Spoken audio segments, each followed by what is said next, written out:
Welcome children. We are discussing the chapter 3 of class 12th biology human reproduction.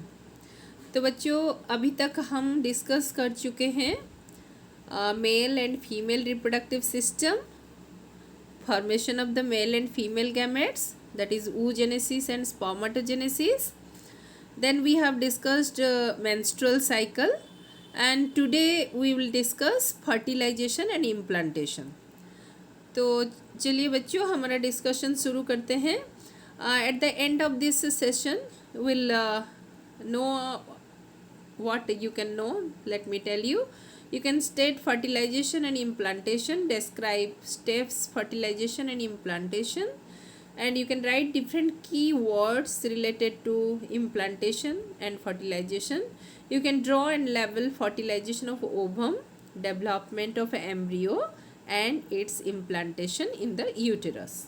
Okay, and so far what knowledge you have acquired, let me tell you. You are able to define spermatogenesis and oogenesis. You know about male and female gamete, and you are able to explain events of sexual reproduction. You are able to explain spermatogenesis and oogenesis. You are able to describe the structure of sperm and secondary oocyte, and you are able to describe different phases of menstrual cycle. So on the basis of this knowledge of you, let me start my discussion. तो बच्चों फिर से मैं आपको बताना चाहूँगी कि sexual reproduction का क्या क्या इवेंट्स है. The events only the terms I will tell you, that is gametogenesis, then insemination, then fertilisation, and then implantation and parturition. So these steps we have already discussed. In every session we are discussing about this, so I am not going to discuss in details. Okay, तो बच्चों now in this session अभी जो हम discuss करने जा रहे हैं, that is the most important event of the sexual reproduction. तो पिछले सेशन में हम क्या पढ़े थे कि मेंस्ट्रुअल साइकिल में जो डिफरेंट फेजेस होते हैं, डिफरेंट फेज में ओवारियन चेंज होता है, और ओवारियन चेंज में क्या होता है, पहले primary follicle, then secondary follicle, then tertiary follicle, and ultimately Graafian follicle. और ये ग्राफियन फॉलिकल का स्ट्रक्चर जो मैंने यहाँ दिखाया है, ये स्ट्रक्चर भी हम आपको पूरी तरह समझा दिए थे. Just to remind you, I am discussing it once again ताकि आप रिकलेक्ट कर सको. तो देखो बच्चों, ये ग्राफियन फॉलिकल के अंदर ये क्या है, सेकेंडरी oocyte, क्योंकि oogenesis अब तक कंप्लीट नहीं हुआ. सो this is the secondary oocyte. Okay, so this structure is secondary oocyte. और जब ओवुलेशन होता है, ओवारी से जब ओवम रिलीज होता है, कौन सा स्टेज में रिलीज होता है, yes, it is in the secondary oocyte stage. Secondary oocyte stage में रिलीज होता है. अच्छा बच्चों, यहाँ पर मैंने एक बात आपको बताया था पिछले सेशन में कि जब सेकेंडरी oocyte रिलीज होता है तो सेकेंडरी oocyte अकेले रिलीज नहीं होता, उसके चारों तरफ जो ये जो सेल है, हमने आपको बताया था कि जोना पेलुसिडा, कोरोना रेडियाटा, तो ये सारे सेल के साथ ये रिलीज होता है. ठीक है, कौन कौन सा layer, remember children, zona pellucida and corona radiata, ये दोनों लेयर के साथ सेकेंडरी oocyte जो है वो ओवारी से रिलीज होता है. ठीक है, अभी हम देखेंगे सेकेंडरी oocyte का स्ट्रक्चर. ठीक है, इसको हम ओवम भी बोल सकते हैं, लेकिन यहाँ पर oogenesis कंप्लीट नहीं हुआ है.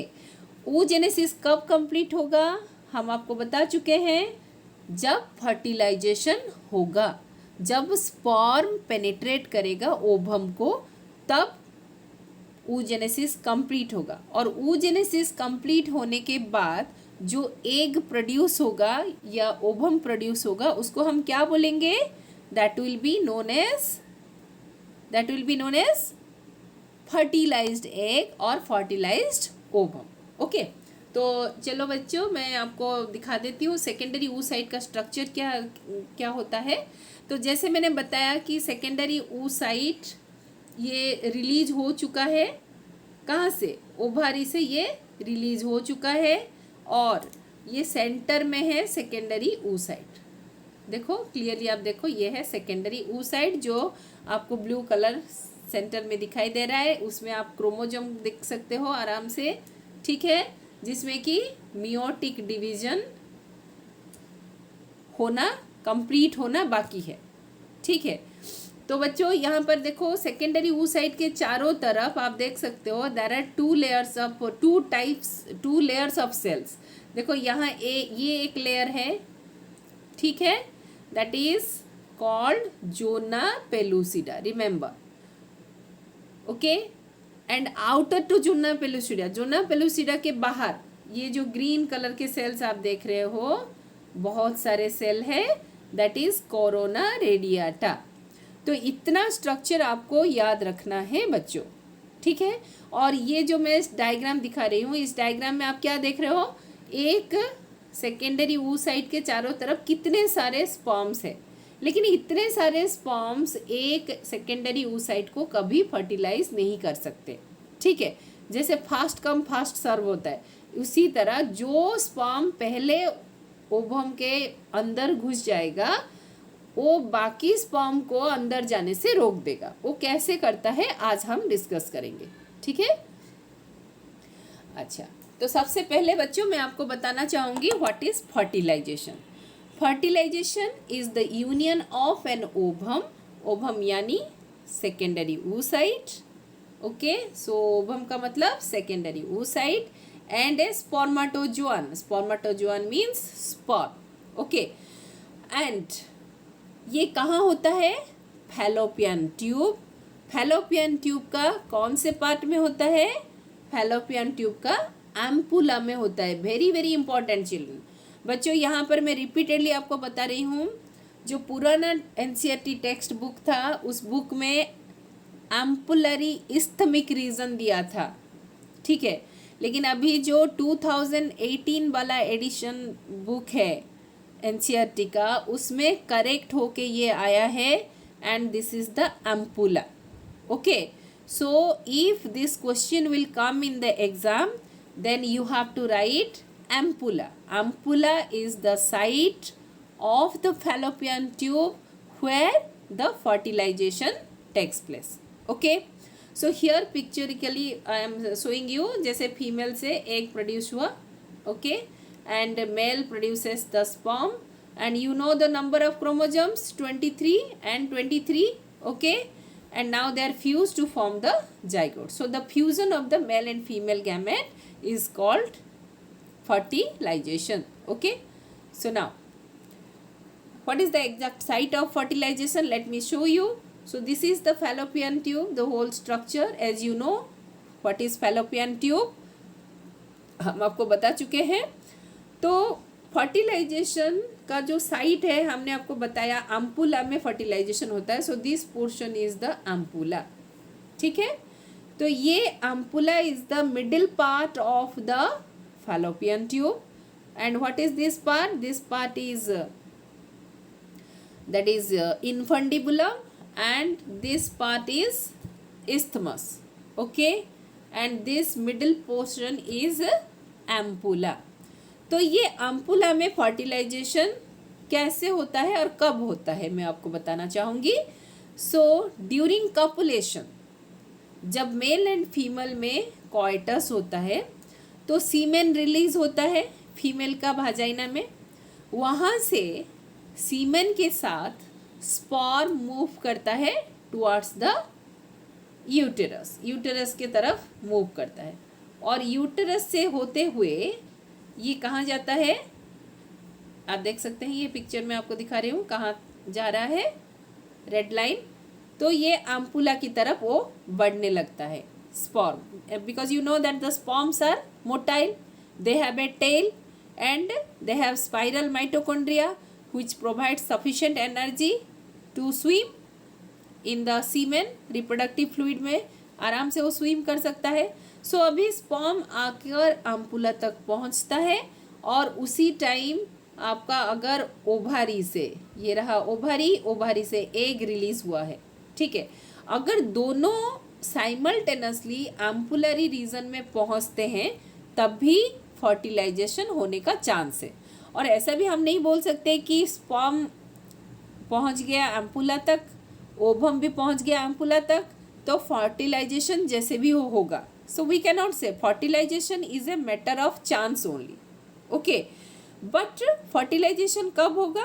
जब दोनों simultaneously they will reach the ampullary region of the oviduct or fallopian tube.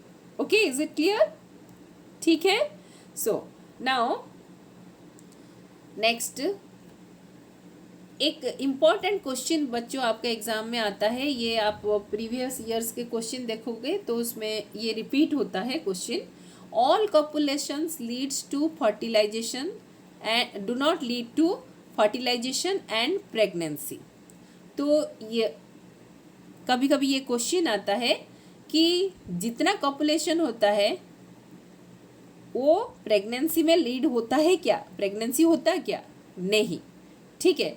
क्योंकि fertilisation can only occur if the ovum and sperms are transported simultaneously to the ampullary region। जो मैंने अभी आपको पिछले डायग्राम में बताया कि एम्पुलरी रीजन में अगर साइमल्टेनियसली जाकर दोनों पहुंचेंगे तभी जाकर फर्टिलाइजेशन होगा, अदरवाइज फर्टिलाइजेशन नहीं होगा। And this is the reason why all copulation can not lead to fertilisation and pregnancy. क्योंकि मेंस्ट्रुअल साइकिल में हम तो थियोरिटिकली बोल रहे हैं कि 14th डे ऑफ मेंस्ट्रुएशन में एग रिलीज होगा, बट ये वेरी करता है बिकॉज ये डिपेंड करता है हार्मोन के लेवल के ऊपर। तो कब वो रिलीज होगा हम नहीं बोल सकते। So it may release at any time between the 10th day to 19th day, okay. So इस बीच कभी भी रिलीज होगा। सो इस बीच कौन सा कॉपुलेशन में कौन सा स्पर्म जाकर पहुंचेगा ओवम के पास, that we can not say, okay. So that's why fertilisation is a matter of chance. Now let us discuss the process of fertilisation. During fertilisation sperm comes in contact with the zona pellucida. आपको याद होगा बच्चों, हमने इसीलिए सबसे पहले secondary oocyte आपको दिखाया structure. Zona pellucida is the outermost layer, okay, that surrounds the secondary oocyte। Secondary oocyte को बाहर से घेर के रखता है, जो ग्रीन कलर सेल हम आपको दिखाए थे, okay. And it induces the change in the membrane that block the entry of additional sperm. देखो यहाँ पर जब एक स्पर्म, देखो ये रहा बच्चों secondary oocyte, okay, this is secondary oocyte। इसका हम दो मेम्ब्रेन बताए थे, this is corona radiata, okay. Then ये जो ग्रीन सेल है this is zona pellucida, okay. तो सबसे पहले जब स्पर्म आता है तो जोना पेलुसिडा को रप्चर करता है। देखो ये स्पर्म सबसे पहले कहाँ पहुँचेगा? Zona pellucida. सो यहाँ जोना पेलुसिडा को वो रप्चर करता है। And how it ruptures? Because the acrosome of the sperm contains the hydrolytic enzyme which ruptures the zona pellucida, ठीक है। अभी ये जोना पेलुसिडा को जब रप्चर कर देता है तब क्या होता है, उसका जो मेम्ब्रेन था, सेकेंडरी oocyte का मेम्ब्रेन था, उस मेम्ब्रेन में कुछ ऐसा चेंज होता है जिसके वजह से बाकी जो स्पर्म्स उसके पास आते हैं। जैसे देखो यहाँ पर पिक्चर में बहुत सारे स्पर्म्स आए हैं, लेकिन आप देख सकते हैं यहाँ एक ही स्पर्म उसके अंदर जा सकता है, ठीक है। जैसे ये स्पर्म इसके ये पहले जा चुका है, ठीक है। ये स्पर्म पहले अगर पहुंच जाएगा oocyte के अंदर तो बाकी ये स्पर्म को रोक देगा, ये स्पर्म को रोक देगा, ये स्पर्म को रोक देगा। तो जो सबसे पहले जोना पेलुसिडा को रप्चर कर देगा तो दूसरे स्पर्म को वो एंटर करने नहीं देगा। तो ये क्यों नहीं देगा एंटर करने? वो भी हम जानेंगे बच्चों। Even though it is not there in your textbook, लेकिन आपको बताना जरूर चाहूँगी मैं कि ऐसे क्या चेंज होता है जिसके वजह से बाकी स्पर्म को अंदर जाने से वो रोक देता है। ठीक है। सो बच्चों यहाँ पर एक क्वेश्चन आता है, how the polyspermy is prevented during fertilisation. Fertilisation के टाइम में पॉलीस्पर्मी कैसे प्रिवेंट होता है। पॉलीस्पर्मी मतलब क्या है, fertilisation of the ovum by more than one sperm. ठीक है। तो ऐसा कभी होता नहीं है, एक ओवम को एक ही स्पर्म फर्टिलाइज करता है।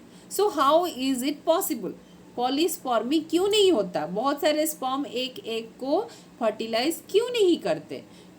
क्योंकि एक स्पर्म जब पहले जाकर जोना पेलुसिडा को रप्चर कर देता है, कांटेक्ट में आ जाता है, तभी उस साइड का मेम्ब्रेन में चेंज हो जाता है and that membrane prevents the entry of other sperm. So this will be the answer.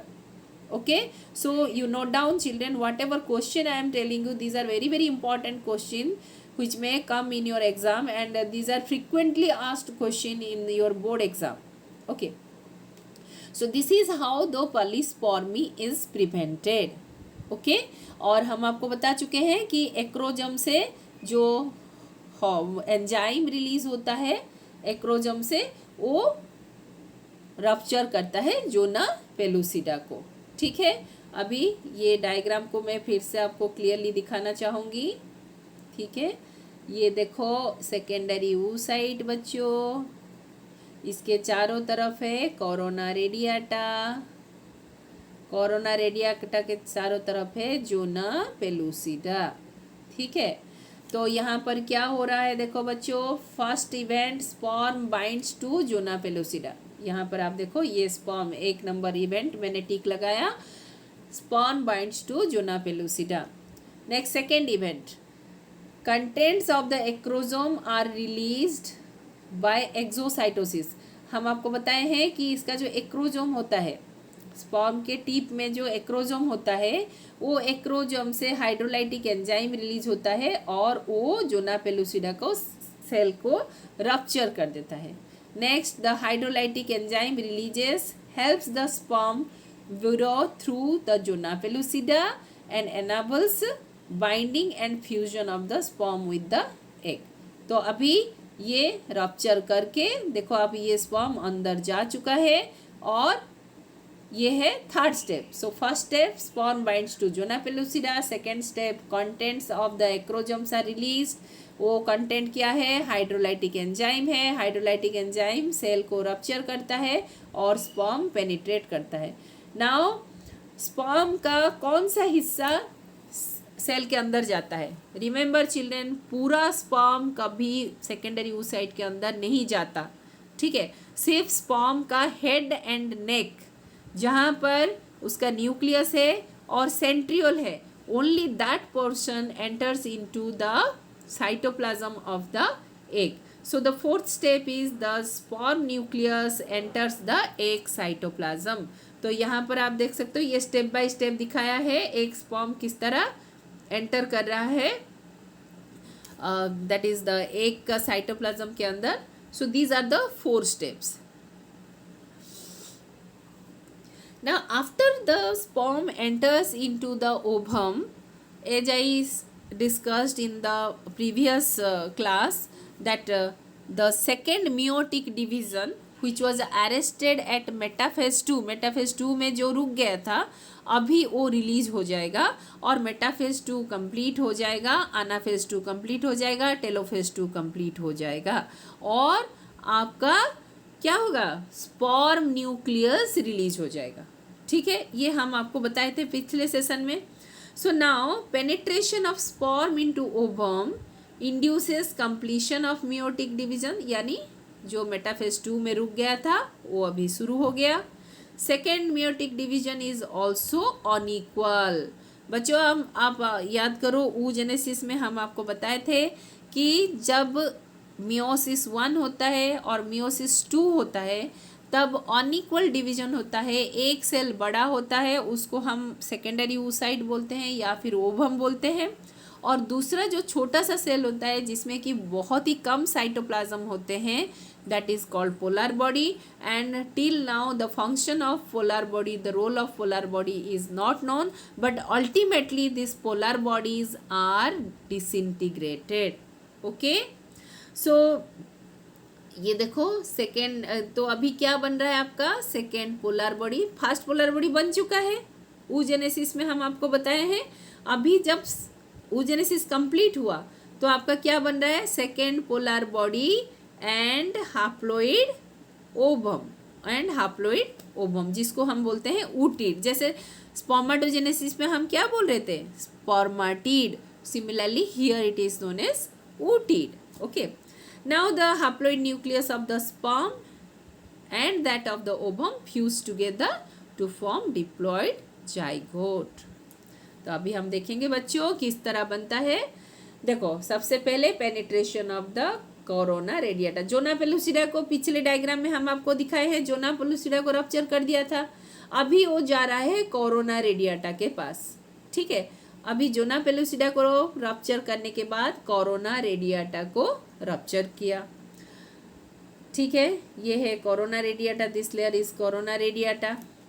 Now penetration of the, देखो यहाँ पर कुछ स्पर्म जोना पेलुसिडा को रप्चर कर रहा है। नाउ व्हाट हैपेंस, इसका जो देखो ये स्पर्म, देखो स्पर्म का टेल रीजन, ये देखो बच्चों मैं हाईलाइट कर रही हूँ रेड कलर से, ये स्पर्म का जो टेल है और मिडिल पीस है बाहर रुक गया, और अंदर क्या गया only the head and the middle piece के बीच जो नेक था, that neck and head has been enter. तो ये जो ब्लू कलर है structure, that is the head of the sperm and the neck of the sperm, ठीक है। तो यहाँ पर क्लियरली एक्रोजोम को दिखाया गया है किस तरह ये एंजाइम रिलीज करता है।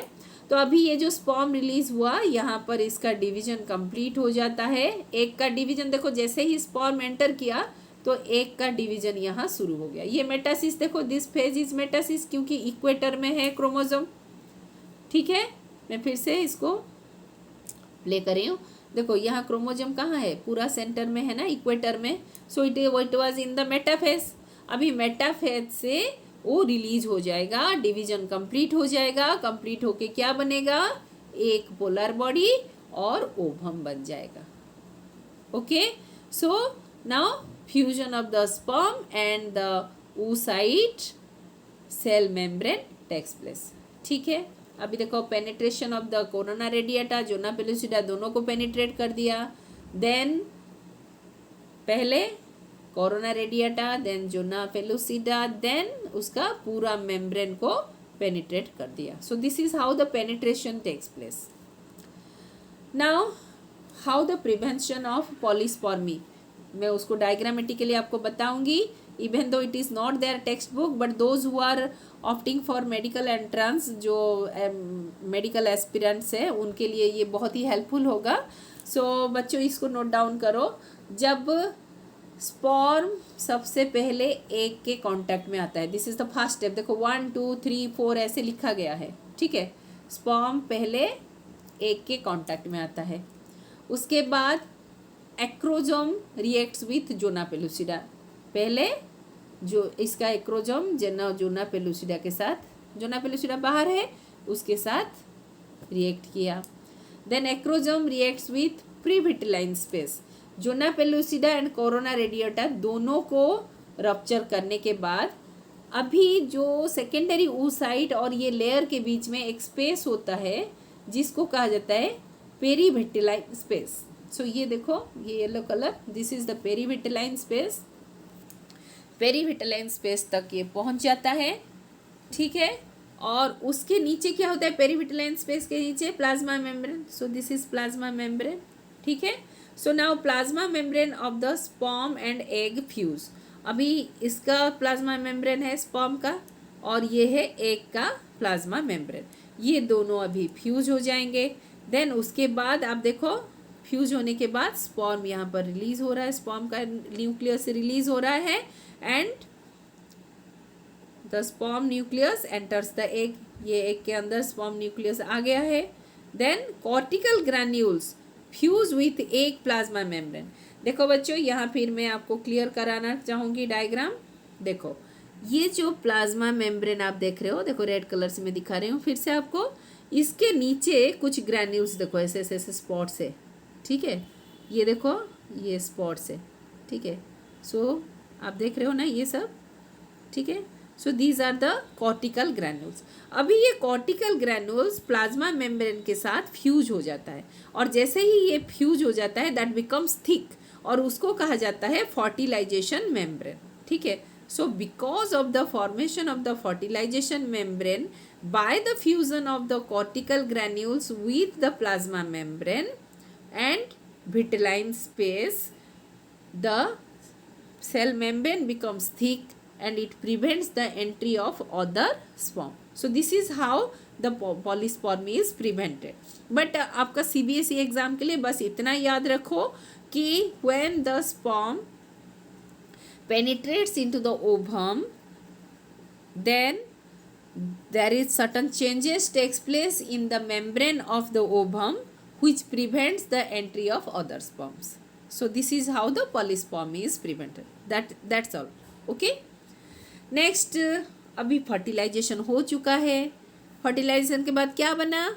Zygote. Zygote is formed. Okay. So now what is the next step? Zygote is unicellular. अभी स्पर्म का 23 क्रोमोसोम आया है, ओवम का 23 क्रोमोसोम आया है। दोनों फ्यूज होने के बाद जाइगोट में अभी कितने क्रोमोसोम है? 46 क्रोमोसोम है, ठीक है। तो अभी देखते हैं जाइगोट में क्या हो रहा है। Now this zygote undergoes mitotic division. Remember children, यहाँ माइटोटिक डिवीजन होता है, not meiotic division. Okay. So zygote में माइटोटिक डिवीजन होता है. सो जैसे जैसे ये डिवीजन प्रोसीड करता है, पहले 2 सेल, फिर 4 सेल, फिर 8 सेल, 16 सेल, ऐसे बनते जाते हैं. तो ये सेल जो बनते हैं बाय डिवीजन, उनको क्या कहा जाता है? Blastomeres. Very very important children, these are called blastomeres. So जब ये it is a ball like structure, पहले एक सेल था और अभी उसमें बहुत सारे सेल बन गए. It is a mass of cell, और यू कैन से ये बॉल ऑफ सेल. जब ये ball of cell 18 to 16 blastomere का बना हुआ होता है, देखो यहाँ पर मैं अंडरलाइन कर रही हूँ, 18 to 16 सेल्ड ब्लास्टोमियर जब होता है एम्ब्रियो में, या फिर दो जो सेल का बॉल हम बोल रहे हैं, उसको कहा जाता है morula. Very very very very important children. What is morula? Morula is the stage of embryo which consist of 8 to 16 blastomeres. What are blastomeres? Blastomeres are the daughter cells produced in the zygote due to the mitotic division. ठीक है, समझ में आया बच्चों? Now अभी ये morula बन चुका. कितने सेल हैं? 8 to 16 सेल. नाउ मोरूला फिर डिवाइड होता चलेगा, ठीक है. It will continue to divide and transforms into blastocyst. अभी हम देखेंगे ब्लास्टोसिस्ट कैसे बनता है मोरूला से, ठीक है. ये देखो, पहले देखो बच्चों, very good diagram I am giving here, पूरा आपका कंसेप्ट क्लियर हो जाएगा. सो दिस इज जाइगोट. एक सेल था, एक न्यूक्लियस है. अभी पहले ये एक डिवीजन हुआ, so it becomes 2 cell, then 4 cell, then 8 cell, ठीक है, देन 16 सेल. इसको हम क्या बोलेंगे? Morula. Very very important, morula. Okay. So it is a many cell solid ball. Now you can see that अभी जब 32 सेल हो जाएगा उसको हम बोलेंगे ब्लास्टूला, ठीक है. 32 सेल हो जाएगा तो हम उसको बोलेंगे ब्लास्टूला. लेकिन मोरूला एंड ब्लास्टूला में सिर्फ सेल नंबर का डिफरेंस नहीं होता. ब्लास्टूला होलो होता है बट मोरूला सॉलिड होता है. वेरी वेरी इंपॉर्टेंट चिल्ड्रेन, यहाँ देखो ये क्लियरली लिखा गया है, solid ball, this is hollow ball. इसमें 16 सेल होते हैं यहाँ पर, और यहाँ आपका 32 सेल्स होते हैं ब्लास्टुला में, ठीक है। और ब्लास्टुला होलो होता है, मतलब उसके अंदर एक कैविटी बन जाता है। आप ये डायग्राम देखो, ये डायग्राम, तो उसके अंदर एक कैविटी बन जाता है जिसको कहा जाता है blastocoel. Okay, I think it is clear to you. अभी एक ब्लास्टुला का स्ट्रक्चर हम पढ़ेंगे। अब देखो बच्चों, ये ब्लास्टुला मूव करते करते कैसे, ये डिवाइड करते करते यूटेरस तक पहुंच जाता है ब्लास्टुला। और ये ब्लास्टुला का स्ट्रक्चर इस तरह होता है। इसका एक आउटर मोस्ट लेयर होता है जिसको कहा जाता है trophoblast. Okay, and it has a mass of cell inner to the trophoblast or enclosed by the trophoblast, that is called inner cell mass, जिससे कि एम्ब्रियो डेवलप होता है, यानी फीटस डेवलप होता है। इससे अभी फीटस डेवलप होगा ना, क्लीवेज होने के बाद आपका मोरुला, देन ब्लास्टुला बना। अभी ब्लास्टुला में डिफ्रेंशिएट हो जाएगा सेल। कैसे? एक आउटर लेयर हो जाएगा जो कि ट्रोफोब्लास्ट, ट्रोफोब्लास्ट से प्लासेंटा बनेगा। प्लासेंटा क्या है हम नेक्स्ट क्लास में पढ़ेंगे, किस तरह बनता है वो पढ़ेंगे नेक्स्ट क्लास में। लेकिन जो फीटस बनता है, यानी जो बच्चा बनता है, ठीक है, वो कहाँ से बनेगा? ये जो ब्लू कलर सेल दिखाई दे रहा है, इससे बनेगा फीटस। और ये पेरिफेरल सेल उसको कवर करके रखेगा, प्रोटेक्शन देगा, प्लासेंटा बनाएगा और मदर के बॉडी के साथ उसको फिक्स करेगा। एंड और क्या करेगा? मदर का बॉडी से फीटस के बॉडी में ट्रांसपोर्टेशन में हेल्प करेगा, ठीक है। ये हो गया स्ट्रक्चर ऑफ ब्लास्टुला, ठीक है। और हमने आपको बताया था ब्लास्टुला इज होलो स्ट्रक्चर। तो यहाँ पर आप देख सकते हो बच्चों, ये ऑरेंज कलर का एक कैविटी है। This cavity is called blastocyst cavity और ब्लास्टोसील। ओके, ये आपका प्रैक्टिकल में आता है बच्चों क्वेश्चन, हर साल ये क्वेश्चन आता है आपका। और थ्योरी में भी कभी कभी पूछा जाता है कि ब्लास्टुला का स्ट्रक्चर एक्सप्लेन करो, then you have to explain like this. Now अभी ब्लास्टुला बन चुका है। ब्लास्टुला को अभी क्या करना है? It is ready to be implanted. Blastula अभी इम्प्लांट होना है। कहाँ? यूटेरस में। यूटेरस का कहाँ? एंडोमेट्रियम में। क्योंकि जब फर्टिलाइजेशन हुआ तो हम मेंस्ट्रुअल साइकिल में हम आपको बताए थे कि आफ्टर फर्टिलाइजेशन प्रोजेस्टेरोन सिक्रेशन बढ़ता जाता है। क्यों बढ़ता जाता है? क्योंकि उसको एंडोमेट्रियल लाइनिंग को थिक बनाना है, so that the blastula can be implanted, ठीक है। तो अभी क्या होता है हम देखते हैं किस तरह वो एक्सक्यूज मी, किस तरह वो इम्प्लांट होता है। देखो बच्चों, ट्रोफोब्लास्ट सेल, ट्रोफोब्लास्ट सेल कौन सा है? आउटर मोस्ट लेयर, ठीक है, ये आउटर लेयर, ठीक है, येलो कलर जो है। Trophoblast layer secrets proteolytic enzyme. ये एक लाइटिक एंजाइम जो कि ब्रेक डाउन करेगा, डाइजेस्ट करेगा, वैसा एक एंजाइम सीक्रेट करता है जो कि डाइजेस्ट कर देता है और liquefy the uterine endometrium. Uterus का जो एंडोमेट्रियल लाइनिंग है, इनर मोस्ट लाइनिंग है, उस लाइनिंग को ये डाइजेस्ट कर देता है। Clear children?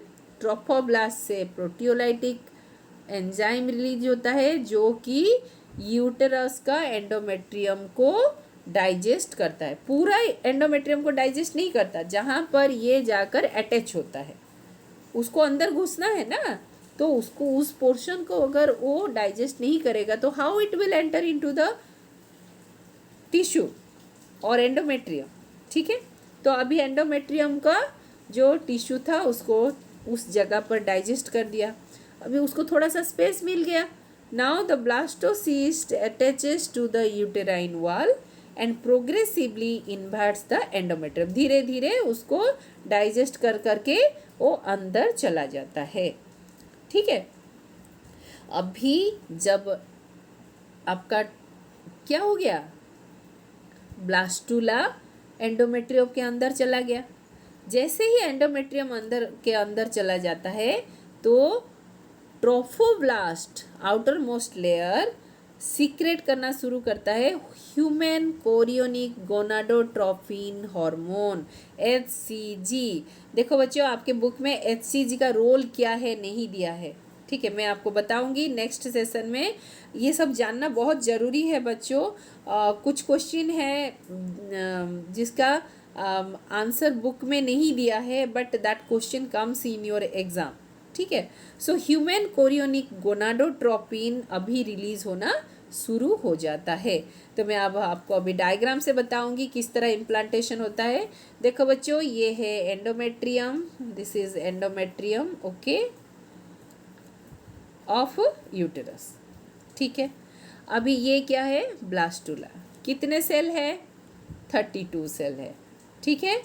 और ये कब इम्प्लांट होता है ये जानना जरूरी है, 7th डे, फर्टिलाइजेशन का 7th डे में ये इम्प्लांट होता है, ठीक है।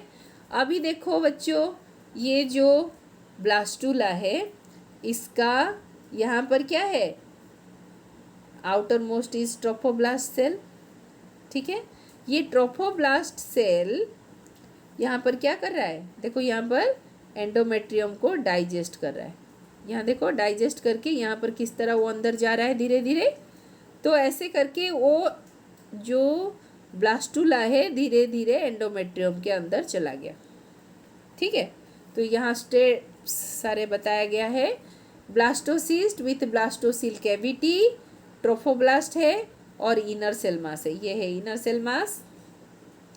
Then trophoblast form syncytial trophoblast, मतलब ट्रोफोब्लास्ट का एक्सटेंशन अंदर चला जाता है। Then cellular trophoblast, it carries nutrient to the inner cell mass. मतलब अभी जैसे एंडोमेट्रियम में ये घुसना शुरू कर दिया, तो endometrium is richly supplied with blood vessel, हम आपको बता चुके हैं। तो उस ब्लड वेसल से अभी वो न्यूट्रिएंट लेकर किसको देगा, ये जो एम्ब्रियोनल सेल है, यानी एम्ब्रियोब्लास्ट सेल, जो एम्ब्रियो बनने के लिए जो सेल है उस सेल को न्यूट्रिएंट देगा, तभी वो एम्ब्रियो फीटस में डेवलप होगा। So this is how the implantation takes place. देखो बच्चों, ये अभी फीमेल रिप्रोडक्टिव ट्रैक्ट में किस तरह ये डेवलपमेंट होता है, ये डायग्राम जो दिखाया है मैंने, it comes as 5 mark question, ये 5 मार्क क्वेश्चन में आता है आपका, ठीक है। रिमेंबर चिल्ड्रन, ये 5 मार्क क्वेश्चन में ये डायग्राम, ओनली डायग्राम पूछा जाता है। तो इसका डायग्राम आप अगर आप बड़ा पेज में करोगे एग्ज़ाम में और उसके अंदर ये सारे स्टेज क्लियरली दिखाना है, या फिर आपके टेक्स्ट बुक का डायग्राम भी मैं आपको दिखाऊंगी। टेक्स्ट बुक में जैसे दिया है कि डायग्राम दे दिया और यहाँ पर ऊपर आपका यहाँ स्टेज सारे दे दिया, जैसे मोरूला ब्लास्टुला ऐसे करके डायग्राम सारे दे दिया, ठीक है। आपकी मर्जी, आप जैसे भी करो, nobody will cut your mark. तो यहाँ देखो बच्चों, ओभारी से ओभम रिलीज हुआ, ओभम यानी सेकेंडरी oocyte रिलीज हुआ। सेकेंडरी oocyte कहाँ तक मूव किया अम्पुला तक। अम्पुला में क्या हो गया, फर्टिलाइज हो गया। आपको कैसे पता चलेगा, यहाँ 2 न्यूक्लियस है, ठीक है। अभी 2 न्यूक्लियस फ्यूज होने के बाद क्या हो गया, जाइगोट बन गया। जाइगोट अभी पहले मोरूला में कन्वर्ट होगा, ठीक है। 2 सेल, 4 सेल, 8 सेल, 16 सेल, ठीक है, ये हो गया मोरूला। मोरूला फिर कन्वर्ट हो गया ब्लास्टुला में। अभी कितने दिन में क्या होता है वो जानना जरूरी है, ठीक है। तो हमारा शुरू होगा डे 1 आफ्टर फर्टिलाइजेशन, यानी जाइगोट फॉर्मेशन। तो जाइगोट जब बन जाएगा तो वो डे 1 शुरू हो गया, डे 1 ऑफ कंसेप्शन का डे 1। देन डे 2 में 2 सेल में होगा, डे 3 एंड 4 में 4 सेल एंड 8 सेल हो जाएगा। देन डे 4 में ही 16 सेल हो सकता है, मोरूला बन सकता है। अभी डे 5 में ब्लास्टुला। अभी ये ब्लास्टुला किस तरह बढ़ रहा है, आप देखो, ये है यूटरस, यूटरस का एंडोमेट्रियम, एंडोमेट्रियम की तरफ बढ़ रहा है और ultimately you can see that it has been implanted. ठीक है, तो कब इम्प्लांट हो रहा है? It is implanted in the 7th day, 7th to 9th day के बीच में ये इम्प्लांटेशन हो जाता है। ओके, कभी कभी आपने सुना होगा बच्चों कि जो फीटस है यूटरस में नहीं था, ट्यूब में था, इसीलिए बच्चा मर गया, एबॉर्शन कराना पड़ा। ठीक है, that is called medical termination of pregnancy. ठीक है, तो अभी बच्चों यहाँ पर हम ऐसा ही एक केस पढ़ेंगे, एक्टोपिक प्रेगनेंसी, जो कि एसटीडी में होता है, सेक्सुअली ट्रांसमिटेड डिजीज़ में होता है। तो this is the abnormal implantation of fertilized ovum outside the uterine cavity। Fertilized ovum को, ब्लास्टुला को कहाँ इम्प्लांट होना था? इम्प्लांट होना था यूटरस में, लेकिन कभी कभी क्या होता है, बिकॉज ऑफ इन्फेक्शन या because of hormonal that is abnormalities, क्या होता है, यहाँ जाइगोट बन गया ना, एम्पुला में जस्ट इस्तमस तक आया और वहाँ इम्प्लांट हो गया। ठीक है, तो यहाँ क्या होता है, ट्यूब तो एक्सपांड नहीं हो सकता, फैलोपियन ट्यूब, लेकिन एम्ब्रियो बढ़ने के लिए उसको स्पेस चाहिए। ठीक है, तो एम्ब्रियो जैसे बढ़ने लगेगा तो क्या होता है, ये ट्यूब रप्चर हो जाता है एंड अल्टीमेटली फीटस तो बनता नहीं है, एम्ब्रियो का डेथ हो जाता है। So this type of pregnancy is called ectopic pregnancy, यानी implantation of fertilised ovum other than uterine cavity, uterus को छोड़ के और कहीं भी अगर इम्प्लांट होगा तो उसको हम बोलेंगे एक्टोपिक प्रेगनेंसी, और वो प्रेगनेंसी कभी सक्सेसफुल नहीं होता। एक चीज़ है मैं आपको बताऊंगी बच्चों, कंसेप्शन क्या है एंड प्रेगनेंसी क्या है। कंसेप्शन वो होता है डे 1, यानी जब फर्टिलाइजेशन हो गया तब से कंसेप्शन शुरू हो गया। प्रेगनेंसी क्या है? जब ब्लास्टुला इम्प्लांट हुआ, ब्लास्टुला इम्प्लांट होने के बाद उसको हम बोलेंगे प्रेगनेंसी। ओके, तो बच्चों ये था इम्प्लांटेशन एंड फर्टिलाइजेशन, एंड आशा करती हूँ कि आपको समझ में आया। और अगर आपको कोई भी डाउट है तो आप कमेंट सेक्शन में पूछ सकते हो, या फिर हम गूगल मीट क्लास लेंगे वहाँ पर भी आप पूछ सकते हो। तो आप अच्छी तरह इसको समझ लो बच्चों, जहाँ डाउट होगा later on you can pause the video and you can listen to me carefully whatever I am saying, and try to understand, try to clarify your concept, and whatever important questions I have told, please note it down. And our next topic is pregnancy and embryonic development, parturition and lactation, and that will be our last topic of this chapter. Okay, so thank you for watching children, keep watching. Thank you once again.